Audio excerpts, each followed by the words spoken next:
Hello, I'm Elaine LaChapelle, Head of Membership and Leadership Development here at AREA. And I have the pleasure today of speaking with Lauren Sergy. Lauren is with Upfront Communication. She's an author and a communication expert who has helped thousands of people become more effective leaders. She spoke recently at our Peak Leadership Summit, and she's kindly agreed to take a few minutes today to talk about some of the communication skills that she discussed in her session. Hi, Lauren. Hi, Elaine. Great to see you, and thanks again for taking the time. It's a delight to be here. Now, in your session at Peak, you talked about the difference between collaboration and persuasion. I wonder if you could start by talking a bit about the differences between those two terms. For sure. They're two sides of the same coin. Really, in communication theory, if you're a wonk like I am, there's always an element of collaboration in persuasion because you can't force someone to decide that you can't force someone to be persuaded. They have to decide that they're going to be persuaded. But in terms of the actual act of collaborating versus persuading, what I find the big difference is that persuasion is more about what you do when you have less room to maneuver. And the collaborative process is figuring out where you can maneuver and what can be adjusted. So it's almost like where you're focusing your energy and what the nature of your goal is. If you're not looking at finding a bigger solution to the problem, then you're looking at straight up persuasion. If there is the opportunity to create a better solution that fits you both, then it's collaboration. Actually, that's a very good explanation of that. And you can kind of see that it's your motivation and what you're trying to accomplish that has a lot to do with what approach you would take. Is that right? Absolutely. And I think a really important distinction here, and where a lot of it gets muddled up in people's heads, is that collaboration isn't the same thing as compromise. In compromise, it is assumed that people are giving up stuff. And that's where they become really focused in persuading because they don't want to give anything up. So it becomes a little bit more of a hard persuasion tactic. With collaboration, you're not necessarily giving anything up. You're looking for alternative solutions that fit both parties. So that's where a little bit of the muddying starts to happen. Right. I can see that. And you talk about mudding, I think most of us are a work in progress. So would you take a minute and just talk about some of the mistakes that people make when they're trying to collaborate in a conversation? Yeah. Number one mistake is focusing on winning.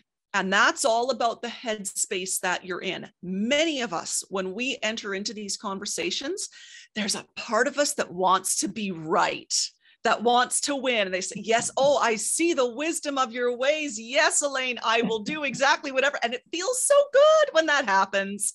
And we go for that. But when you're focused on winning, you're actually going to end up becoming blind to all of the better opportunities that can happen if you were in a more collaborative frame of mind. And tied in very closely with that focus on winning, whether you intend on it or not, is getting stuck on your original position, saying, this is what I'm going to go in to try to get. And that's where the chips land, right? I'm not going to move from this original position. And in terms of getting away from that error of getting stuck on your position, you always want to be asking yourself, well, why do I want this thing that I want? And why does the other person want the thing that they want? Because the why is usually what unlocks the door to those greater solutions that probably are better than the original position you went in on. Interesting. So that gives me one thing to do while I'm having these conversations is to think about my motivations and that why. What are some other tactics, some other approaches that I can use to better collaborate? Well, my favorite approach is what is in negotiation called enlarging the pie. The negotiators are a hungry bunch, clearly, because the fixed pie mentality is when you believe that if you give up a piece of the pie, it means that there's less pie for everyone. When you're enlarging the pie, you're looking up at those greater intentions behind your position, at the why behind the what, and figuring out if you can actually create the bigger solution that has more for everyone. And it can take some creative thought to get there, but that I find is one of the most pro-social, one of the best ways to approach collaboration. Can we make something better than what we came in with?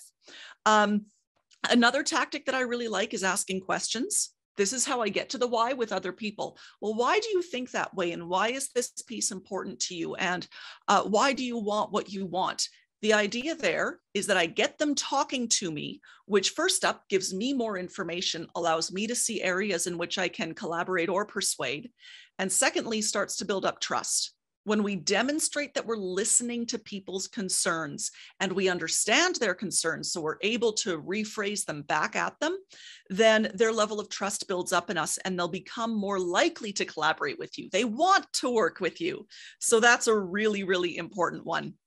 And to kind of get there, if you're in a conversation where people are really butting heads and you have a lot of negative talk, oh, we can't do this because of that. Oh, this idea is totally wrong. Oh, I'll never agree to that. I love the rhetorical strategy known as concession. This is one of my magic trick set strategies in which you agree with parts of what the other person is saying and then use those words to advance your own position. It's verbal jujitsu. It takes some practice. But if someone says there's no way that we can possibly raise the membership dues because then we won't have enough money to operate on our budget this year, you could say, you know what, that's right. If we lose any members because of fee increases, we won't be able to operate. So maybe we can set up something like a referral program where if you bring another member in, you can pay last year's membership rates. That's even better. So yes, you're right. We can't lose members. So how can we keep members while still raising the dues? It's that whoosh, changing in someone's focus without overtly disagreeing with them. That sounds good. Well, and it has a lot to do with intent to your Yeah. point. And I think that's clearly behind whether someone would feel they were manipulating or not is the intent behind it. Absolutely. Just finish off with a question. It seems like this could be somewhat universal, but are there better situations to use more collaborative techniques like this in a conversation?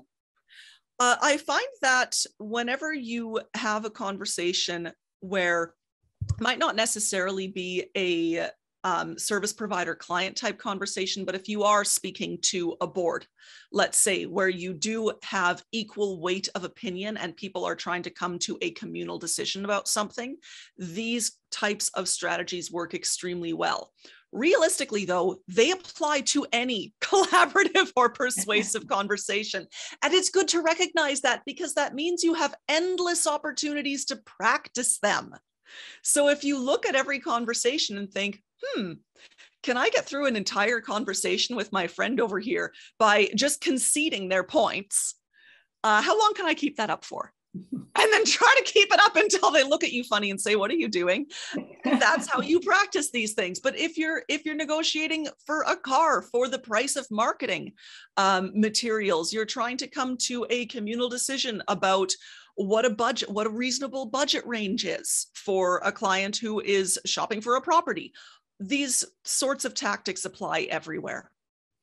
Fabulous. I so appreciate you taking the time to share some of these. Your session at Peak was so good and people really appreciated the insights you shared. Thank you so much, Lauren. Thank you, Elaine. I've been speaking with Lauren Sergy, author and communication expert, and you can learn more about Lauren at laurensergy.com. Take care.